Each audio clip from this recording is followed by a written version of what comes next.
In the heart of the desert, survival isn't about strength, it's about outsmarting the monster in front of you. This movie takes us into a scorching nightmare, where one wrong turn leads to a sadistic showdown between a woman and a corrupt sheriff. Hey friends, welcome to my channel. So the film starts, and we see an injured girl running away from someone in the middle of a deserted desert. Her face was stained with blood, and there was a car behind her. Now a man comes out of the car and throws a bottle of water and a gun at her. The woman drinks the water first, and quickly picks up the gun and loads it.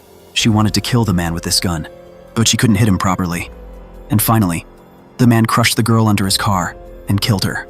The scene cuts, and we are shown a girl crossing the desert again. Her name is Bobbi, who is talking to his sister on the phone. From their conversation, it is known that Bobbi was going to his friend, who had not treated Bobbi well before, even raised his hand at him. His sister says, "It shouldn't be that Bobbi turned out to be a bad person like our dad, and you had to be tortured like mom all your life."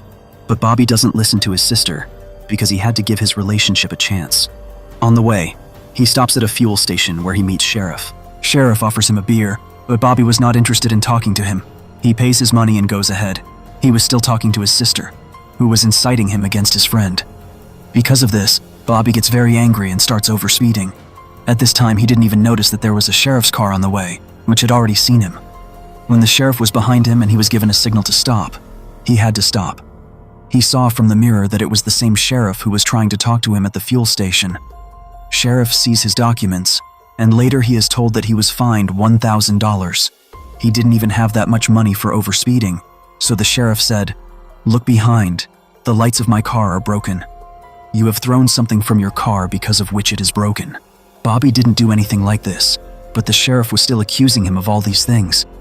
Sheriff doesn't listen to him and says, "If you want, you can go to the fuel station's ATM and get the cash. And by that time, your documents and your phone will be with me." Bobbi got angry and he asked, "What kind of law is this? You have also taken my mobile from me." Sheriff also gets angry and says, "I don't need to teach law. Do as much as I am saying." When he reached the fuel station, he found out that the ATM here had been closed for the past week. Bobbi tells the owner of the ATM that the sheriff has stopped him and he will have to pay a huge fine. This man said that several times a week, some girls have come here who have to withdraw money for the fine. After that, Bobbi understood that Sheriff lives on purpose, and he enjoys harassing girls. To teach him a lesson, Bobbi decides that he will not become his prey at all. And without giving him money, she will leave from here, whether his ID and phone are with him. While running Bobbi, Sheriff sees from a distance. We see that his friend's call was also coming on Bobbi's phone. After receiving it, Sheriff said that she will call you later. When he threw the phone in a box, we saw that there were many more phones and IDs in that box.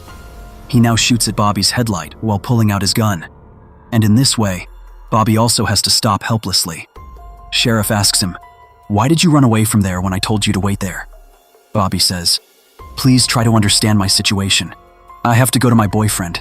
If I don't reach on time, he will definitely doubt me." Sheriff says, "It is difficult for you to go. You have been fined more. Your car's headlights are also broken." He now starts looking for Bobbi. In a strange way, Bobbi doesn't like all this. Sheriff tells him that you will have your license with me during all this. If you want, you can pay the fine and get this license. After this, Bobbi started leaving from here quickly.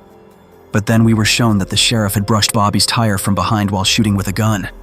Bobbi's car got disbalanced and started shaking in the sand. Bobbi understood that this man is going to play a game of death with him. To save his life, Bobbi started running on foot. He stole a man's money so that he could get rid of the sheriff with this money. And then she sat there to take a breath of peace. Then a waitress came there and asked Bobbi to order something, because without ordering, it was not allowed to sit here. She orders coffee, and then she sees that the sheriff had also come here. She got scared and got up from here and went to the washroom. She was looking for another way to escape from here, but she didn't find it. A good thing that she found out was that the sheriff had brought her car here. Seeing this, she got a new idea. She came to the phone booth and called 911 quickly and asked them for help at the gas station far away. She knew that there was only one sheriff in the whole area and he would be sent to the gas station. She called her boyfriend and tried to explain the whole situation. That a sheriff is after her. He is becoming an enemy of her life. But here her boyfriend starts accusing her of cheating instead of understanding her. Now scared, Bobbi tries to call his sister. She was about to tell him that she is in trouble. She heard the sheriff's voice from behind. The sheriff had come here to return his license, mobile, and keys. She was shocked to see how a man's behavior changed so quickly. Everything seemed normal, so she told her sister, "No, maybe it was my illusion. Now everything is fine here." On the other hand, we saw that the man's money was stolen by Bobbi.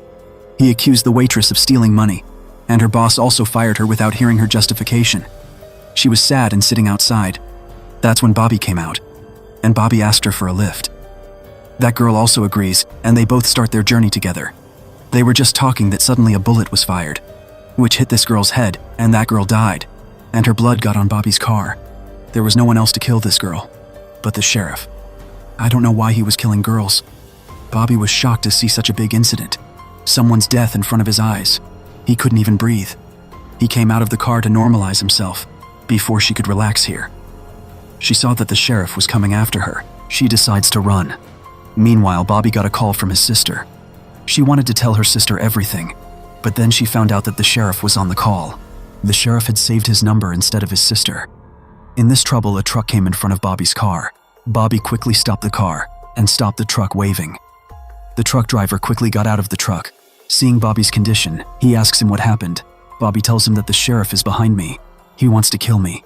Looking at the serious situation, the boy takes out a gun from his truck and points it at the sheriff. The sheriff tells the girl, "Don't listen to this girl. He is a killer. He killed a girl. The police have been after him since morning. Hand over this girl to me and you go." The truck driver looks at Bobbi. It didn't look like he was a killer. He thought that the sheriff was the wrong person. Before he shoots the sheriff shoots him and kills him. As soon as this man died, Bobbi sat in his car again and took the car away from here. He drove the car, and he reached a deserted garage. He parked the car here. She wanted to find a place to hide here, but then she heard someone's footsteps. To save herself, for her defense, she picked up a stick from here and attacked the man who was following her.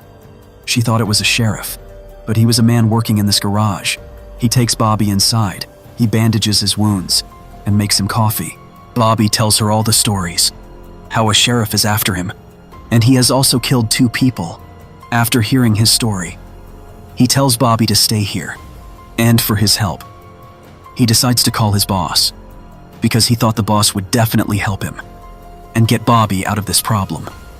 Bobbi himself asks to go to the washroom, and that boy leads him to a room. After a while, someone came here. When he went inside the room, she was surprised. Here, apart from car mechanics related tools, there were also very strange and weird tools, like a chainsaw and such things. She was surprised. What is the use of these things here? She went ahead. She saw the IDs of many girls on the wall. After seeing these IDs, Bobbi thought, "Is this sheriff's place?" She thought. Sheriff came in front of her, and she was very scared. Sheriff tells her, "Why are you thinking so much? I will tell you. The numbers on these IDs, they represent how far this girl could run." Before Bobbi tried to run from here, the other boy, the mechanic here, was telling himself. He hits Bobbi on the head and makes him unconscious. Actually, this boy was also Sheriff's brother, and Sheriff used to support him in such things. Both of them were psychos. After a while, when Bobbi regains consciousness, he sees that he was tied to a chair.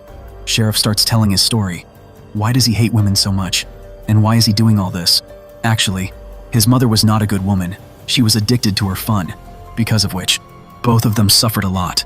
After this, he shows a knife to Bobbi and tells him, "I made this with my mother's skin." He also killed his mother, and now with this knife, he holds Bobbi's tongue and cuts his tongue painlessly and says, "You abused me with this tongue." The pain was so much that Bobbi became unconscious again. When he regained consciousness, he found out that he had been opened from the chair.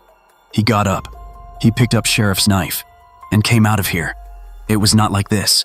Sheriff did not know about his plan. Every girl with whom he used to do this, she used to try to run. Now Bobbi, in the dark of the night, she was running like the same woman, which we saw at the start of the movie. And Sheriff, he took his car. He was behind her. When Bobbi got tired of running, she fell down. Sheriff, like the previous girls, with a bullet, he threw the gun at her. He was expecting, like every girl, Bobbi will also shoot her, but he shot himself. And Sheriff, he got very angry. He comes. Bobbi also shouts that this game does not work like this. And then he comes and sees that Bobbi was alive. He actually shot in the air As soon as Sheriff came to him, he attacked Sheriff with Sheriff's knife. When Sheriff was in pain, then Bobbi, sitting in Sheriff's car, and he crushed Sheriff. And here, he killed that beast, after which she went home. From there she took a big gun, picked up some IDs as evidence, and when she started leaving from here, then behind her, Sheriff's brother came. He also killed him mercilessly, and then took his car, and left from here. Bobbi was the girl who had finished this game forever.